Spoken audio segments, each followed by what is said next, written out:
Let's start off with, what are the layers? When we say there's layers to ordinals and inscriptions, specifically, what are the layers?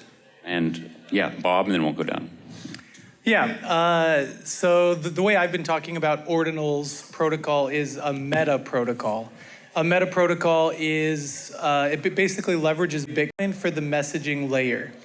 So you send messages in a Bitcoin transaction, and then you have rules, and then you have some kind of software, like a node or an indexer that sits on top of a Bitcoin node that then interprets all of the messages. So you're able to take advantage of the security of Bitcoin in terms of like the ordering of the messages, and you can leverage the consensus of Bitcoin itself. But what you don't get with the meta protocol is there's no incentive to run a node. If you're like a miner on Bitcoin, you're going to get compensated. If you're a validator on Ethereum, you're going to get compensated. But there's no incentive to actually run a meta protocol indexer. And so that's a centralizing force for meta protocols. So that's kind of the downside of ordinals. And then you have another layer on top of like BRC20. BRC20 is a meta protocol on top of the ordinals meta protocol on top of Bitcoin. So you're like kind of layering on the centralizing forces. So this is one aspect of a layer on Bitcoin as a meta protocol. There are others like sidechains or layer twos or is there anything else? Sidechains, layer twos, meta protocols. I think that's it. Yeah. Yeah. Okay. Yeah, that's a good start. I don't have a ton to add, I'd say. I think like some of the discussions have been, maybe these indexers are not quite good enough, maybe they're not as secure as we need them to be, so do we need to add a layer on top that, you know, either is another blockchain or some other, you know, way to sort of make them agree more. I want to say, I think Unisat plus another exchange recently announced that they're going to start like comparing this sort of operations from BRC20s as a way to just double check each other's work. So you could even call that like a layer, right? That's a like another place where a consensus is being checked or agreed upon. So yeah, I think the limitations from the indexers is causing everybody to say like, maybe we need to add more layers here. And it's getting messy and complicated. Yeah. Rollups. I forgot rollups. Okay. That was the one. Yeah. I mean, from my perspective, like for example, some genius came up with the sets at some point.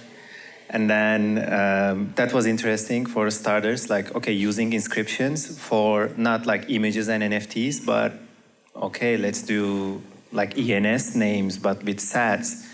And then like people started to pick that up, like as an indexer ourselves, like we've been doing indexing for like Ethereum, Polychain, Polygon, and now like doing it on Ordinals, mostly focused on that. So we've been looking at everything, what's going on chain, and like sats started to pick up quite fast. And then there has been also like other things that many people don't know. Like there's a news, like a meta protocol. People like put news on the Bitcoin blockchain, but like it didn't catch up. And then with the Domo, the genius behind BRC20s. And then we came to see these like JSON files, like, okay, this is how we mint, this is how we deploy, and then like, it's all inscriptions, we write data on it. And then now it became like, okay, we can do a lot of operations on the indexer layer. And then it looks like it's just the beginning, like, okay, we have sats, we have BRC20, there's like 7 more BRC somethings trying to like get adopted. But like when we talk about the layers, it's become like, okay, which new JSON format or like whatever new format gets adopted from users, and then also from the indexers or from the products. So yeah, we've been discussing this a lot on like, there's gonna be quite a lot of indexers. Maybe like some indexers will do BRC20, some won't, but we're gonna have like different kinds of applications popping up in the upcoming months probably. And I don't know, I have no idea what it's gonna look like. So let's start with the computer science. Let's talk about what can we absolutely not do on-chain based protocol? What do we have to go to another layer, whether it's a side chain, whether it's an indexer, whether it's, roll up? From a scientific point of view, this is why I'm not going to answer this question, but ask it, because I don't know as well as you guys do. But what is the actual constraints where we would have to go up a layer? Yeah, so I'll take the first stab, but you guys are welcome to chime in whenever. Bitcoin script is generally considered a non-Turing complete language. So that means you don't have the full breadth of programming capabilities that you would have in something like a smart contract. Depending on the blockchain, some blockchains have Turing complete, some have non-Turing complete. It's basically just a function of how expressive, how programmable the blockchain is. So anytime you want to do something more advanced, like actually have a token that you're tracking and you have state that isn't that Bitcoin isn't aware of. If you want to do fungible tokens, you can't do that on the Bitcoin base layer right now. If you want to do NFTs, you can't do that on the Bitcoin base layer right now because you just don't have enough programming capabilities. And so that's why people have gone to Metaprotocols. That's why people have, even since 2013, 2014, we've had Counterparty as like an interesting Metaprotocol. We've had Omni and Rootstock and RGB, lots of people trying to add functionality to Bitcoin because it's just not, whether you want to store stuff on it or whether you want to use it for compute, people are just trying to get Bitcoin to do more. And one of those ways is just slap a Metaprotocol on top and then have some kind of node indexer that's running and synchronizing the state. And there are trade-offs to doing that. Another alternative is, let's just modify the core Bitcoin protocol, which is going to be controversial. This is being recorded, so everyone's going to watch Bob say to propose a change to the court now. In a hypothetical world, there is a potential future where you could actually make core protocol changes. Like I met John Light yesterday and talked to him about his really long research proposal on rollups on Bitcoin. And you could actually have the Bitcoin protocol itself verify these validity proofs. And at that point, all Metaprotocols essentially become layer 2s because now you're taking advantage of the security of the base chain. And so that's an interesting path forward. I know a lot of people are not going to like the fact that I'm talking about a hypothetical world in which we could upgrade the Bitcoin protocol, but that is one interesting option. You think we could get that done in like a month? It might be a little faster. Yeah, yeah, maybe like 5 years. 2 months? I don't have a ton to add either. I'd say, let's see here. I'm worried of declaring you can't do this, you can't do that, and I think people find a way, maybe an indirect way. So I would agree with everything you said. I would say just be wary of saying you can't do X or Y or Z. And I think like the simple way, I was trying to think about how to summarize that. I was thinking, Bitcoin is designed to do like, from like a double spend or double write point of view, is designed to do like one thing extremely well with the UTXOs, which is like, you can't double spend a Satoshi, right? And then there's all kinds of other things like I double move some arbitrary token I've made, or sort of like declare a state and say like, you can only do this once, or only I can do this, or whatever. All these other use cases that are not moving around Satoshis, it kind of fails that, and so you need these workarounds. I think that's the simple answer. But I would say, push comes to shove, and you give people a few years, they might even find ways around that potentially. One of the just really quick, one of the beautiful things about a meta protocol is you can basically do whatever you want. It enables a whole suite of functionality that you didn't have at the base layer. So if you want to do a DEX, if you want to do fungible token airdrops, like I know BRC20 has a simple standard, and I think there's beauty in having a simple standard from adoption and interoperability. But if you wanted to create your own fungible token standard, you could do whatever you wanted. All you need is like a protocol, you need some kind of like operation, and then you could basically do anything that you could do on Ethereum, you could now do on Bitcoin through these meta protocols. Yeah, like one thing we don't have is like there is a reliance, for example, with the sats, whoever gets the first gets it, but there is no, you can still register that. It just becomes like at the indexer level, we say, okay, like the owner of this sats is the first registerer. So one thing we can't do is like people can just inscribe anything they want. Like on Ethereum, for example, with the ETH names, like you can't take something that is already taken. But for example, because the simplicity of the ordinals, of the inscriptions, there's a reliance on basically products or the Metaprotocols or like whoever you're taking service from. That's one thing. And the second thing is, for example, I mean, this is a personal topic for me, but like, how can we push PSBTs? So currently, I mean, for example, for the markets to really mature on ordinals, we need like the other side, the bids. We only have sales right now, for example. And it's like quite, I don't want to say impossible, it's possible, but like from a user experience perspective, it's a little bit messy right now to do the bids. So it's like a technical obstacle right now, something that we can't do, that we can do on like other smart contract capable chains. But from another perspective, like all that smart contract complexity, all that like building stuff, etc., it's like 10 times more easier to build on ordinals right now from like a product builder's perspective. And when you, again, like think about, for example, PSBTs at this point, because it makes us like invent new stuff, right? Like there has been like all these years, there have been only like two major cases, the coin joins and the multisig wallets. And there hasn't been like that much innovation happening in this space. Now we have like I'm pretty sure there are like hundreds of developers trying to like find out what we can do. I mean, like there is new brain power coming into the space to really push the limits on like what we can do. And like, for example, with the rollups, I mean, I think we're gonna see Bitcoin rollups. There is gonna be teams like working on that, and like maybe like application-specific rollups we're gonna see sooner or later. But the demand will push innovation. There was no demand for Bitcoin block space. Now there's extreme demand for Bitcoin block space. So there are builders flocking back in to build stuff.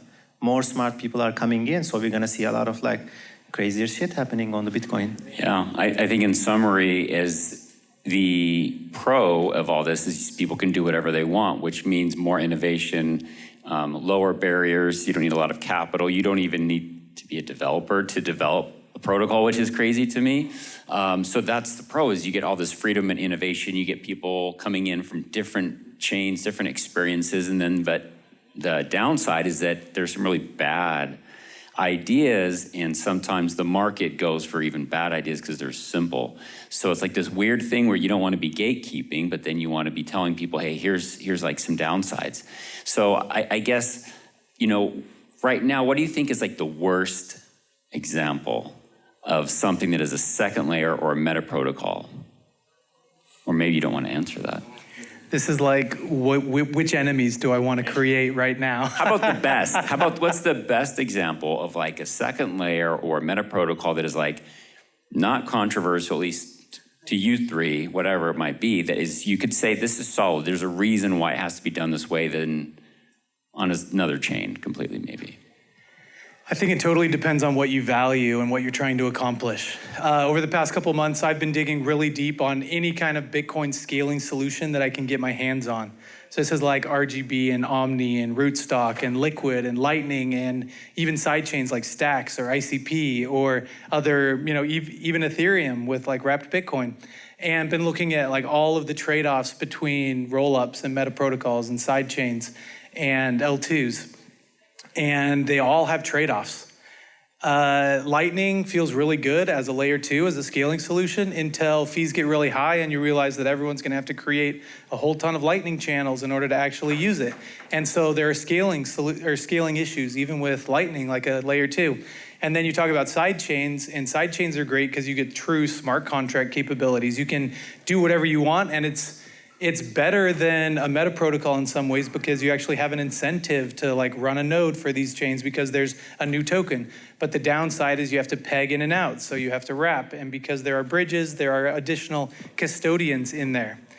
For metaprotocols are amazing because they're simple and it's just really easy to throw a new metaprotocol on top of Bitcoin. But metaprotocols are very centralized, at least right now. We have Ordinals, and I think Casey did an amazing job of releasing the Ord client in like a fully featured, functional way so that everyone could just adopt it. And so I know there are probably thousands of people running an Ord client. It might be less. I don't actually know the number here. But then if you look at like BRC20 indexers, there's probably 5 or 4 or 3. And most of them aren't public, and we only have like one open source, and they haven't been verified, and we don't have like any kind of way to compare. And people are going crazy on BRC20s like it's, you know, native Bitcoin fungible token, when there are downsides to having meta protocols on top of Bitcoin. And so it's like a game of trade-offs. Like, what kind of trade-offs do you want to make? And so, you know, answering the question what's the best one? Yeah, what's the best one? I mean, at Bioniq, we're building on ICP, which is a side chain. And so we're making a lot of trade-offs by building on a side chain, similar to like if you're building on stacks. You know, you're similarly going to make trade-offs. I mean, I haven't answered your question. I'm just kind of... I think you kind of did, though. I think a kind of layer 2 smart contract, I think, is pretty solid. And I'm biased towards that way, definitely. I like stacks. At Trajan.app, we use stacks. And I just like being able to have private keys, not social consensus. I hate that idea that, well, first is first, or whatever the social consensus is. That's insane to me. That's the same as fiat. Like, let's all agree that the dollar is worth something. Let's all agree these tokens belong to these people. So I'm definitely like the grouchy man saying, I want to be able to sign something with my private key. Otherwise, it's, you know, not valid. But I think that was your answer, was maybe, you know, ICP. But yeah, so Jeff. Yeah, I would say, I think BRC20 is definitely, I think you were asking about which one's worse or which one's best. It's definitely using Ordinals in a way that's like stretching its capabilities kind of to the breaking point, to the point where you're seeing adverse effects, which maybe you think is bad. I totally see the like other side of that coin though too, I'd say, which is that I really like that somebody's doing something that is pushing Bitcoin to its boundaries. I mean, it's good for people who build stacks and layers like stacks, because it sort of validates the existence of it and why it's going to be needed in the future. So I can't argue with that. And I think also just watching people build stuff on Ordinals, it's definitely kind of, for me, tapped into maybe just like a value I maybe knew I had, but now sort of see a lot more clearly, which is I think I'm like an experimentation maximalist. Like, I'm like, Bitcoin's open, you can do whatever you want with it. Ordinals are open, you can write whatever you want there. You know, let's just like lean into that and like let people run 1,000 experiments and see where it all lands. I agree, bad things can happen, but I think if I had to like pick one lane or the other, I'd be, you know, let's go for experimentation and more people building stuff on Bitcoin versus the opposite. Yeah. I'm gonna start with really bad ideas in my All right, good. So since we've been like dealing with like last 2 weeks, it's all been about BRC20s for us. And like we've met with a lot of teams doing DEXs for BRC20s, and we're like, guys, there is no standards, there is no nothing. What the fuck are you talking about? And then some people started to like upload EVM code, like the Uniswap code on Ethereum as like inscriptions onto Bitcoin. And the argument there is, okay, if indexers can keep balances of people for BRC20, then indexers can also run this EVM code. And like we can just like run arbitrary code on Bitcoin now. But like, I mean, we are already talking about like BRC20s are like stretching the limits. These are like way off things for now. But like there are people seriously trying to do this kind of stuff. I think like these won't work, but there is also like quite a lot of interest around JSON applications. Okay, like BRC20 is one. Can we make a game using this, like, okay, the mentality of like inscribing JSONs as like inputs, and like people make inputs and the game iterates and the indexers just show the UI of the game, etc. So there are like those kind of ideas. Some of those might be viable depending on the adoption. And at this point, like I wanna point fingers to the adoption topic. There are going to be things that people want to use and will start using, and just like a couple centralized indexers serving that will be enough for people to use it. But for example, BRC20, it's something like that for me, from my perspective, because it's really simple. You say, okay, I am sending 50 coins to Bob. There is no coins moving. It's just like indexers look, okay, new transaction, update the books. And it's kind of like pretty straightforward. It's really kind of like relatively easy to do math, because it's just like additions from like balances. It's something like a bank does, like indexers keep the books, but anybody can like confirm going back to the chain and look at things.